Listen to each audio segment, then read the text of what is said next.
همین نصیب باشد من مادرتان حج زیارت میکنم ان شاء الله. بسم الله الرحمن الرحیم.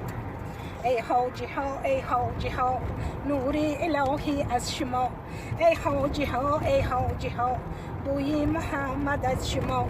مکه مدینه رفته کعبه زیارت کرده، مهمان الله گشته و پاک و مصفا گشته.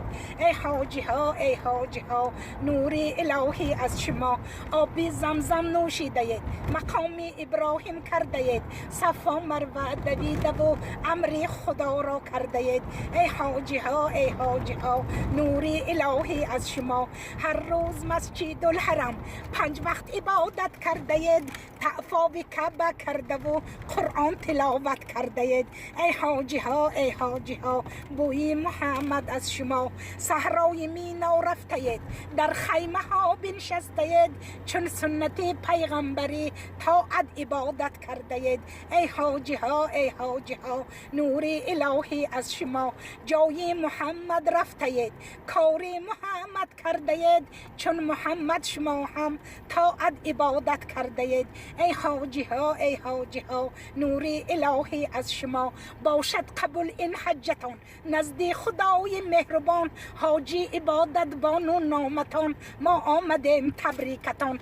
ای حاجی ها ای حاجی ها نوری الهی از شما، ای حاجی ها ای حاجی ها بوی محمد از شما. ای مادری نورانی حج شما مبارک، این دولت شاهانه باز بر شما مبارک.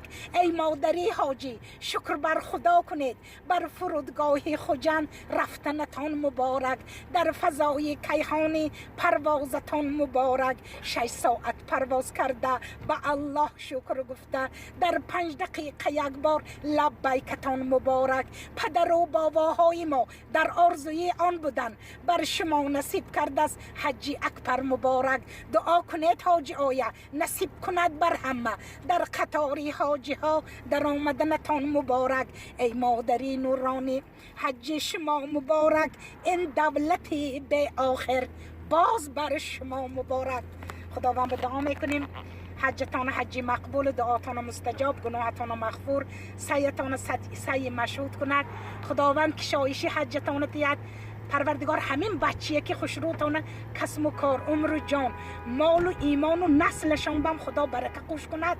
خداوند مهربان همیشه راهکشان سفید باشد، کودک کاشان کمال پیری به پیوند کند. شاهد خدا